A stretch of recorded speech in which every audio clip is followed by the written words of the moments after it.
So Ryan Logan, you won the street stock 50 lapper here tonight, probably the big race of the night, and just walk me through the race and how everything unfolded out, and just how you ended up in victory lane. Yeah, so we struggled really bad in practice. Had a real bad push. We couldn't really figure out, couldn't get it out of it. Man, my guys turned wrenches and turned wrenches all day.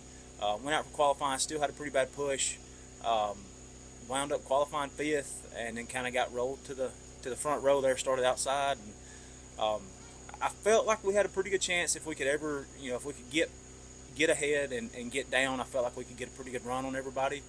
And we did. Luckily, got down and was able to lead it flag to flag. The car was fantastic for the race.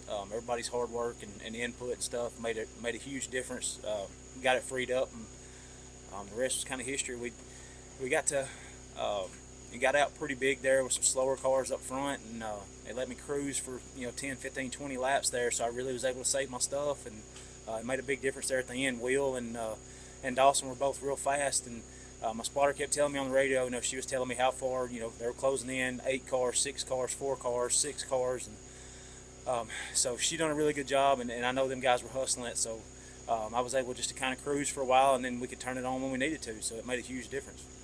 Talked about your competitors, your first win here at this track. What's it like running here in Montgomery and just this field of cars?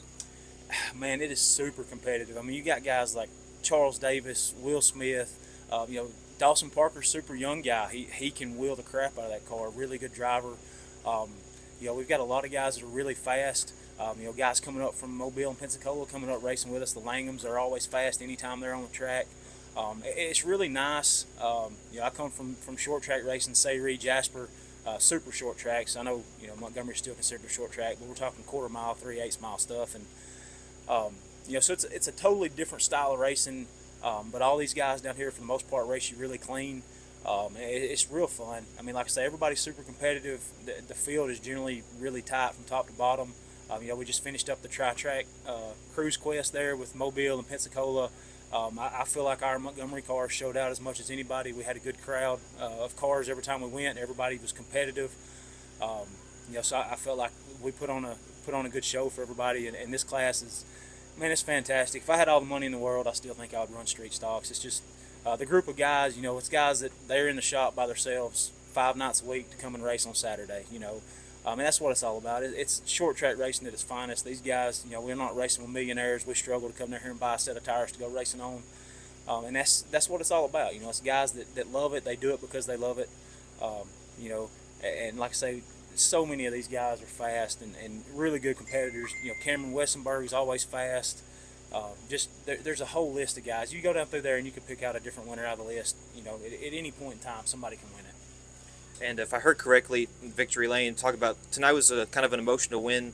What's the story there? Yeah, so my son, he turned 18 last week, so he races. He actually raced down here last year. He got hurt racing and had surgery, so he's back racing at Outlaw Speedway there in Jasper. My brother-in-law usually comes down and runs with us. He's running at Outlaw tonight for their big show. We're good friends with the promoters and the track there. So, but I feel like this half-mile stuff's what I really enjoy. So we made the trip down to come and run, and those guys stayed back and ran Outlaw tonight. They're actually fixing to go on here in a little bit, in a few minutes, to run their feature. So we're pulling for them guys, wishing them good luck. But so like I say, my father-in-law, he is the backbone of everything that we do. Outlaw Chassis Engineering. It's Paul Jean, my brother-in-law Brett Jean, Gary Sanford Jr. Those 3 guys are the backbone of everything that we do. I'm just lucky enough to get to be a part of it. And like I say, them guys not being able to be here tonight was a huge blow to us. But man, we talked on the phone the whole time. Every time we made a change, we was in communication with those guys. And he was waiting on me on the phone when we got to Victory Lane up there and got stopped. So just real emotional, not having them here. But I know they were watching and rooting us on.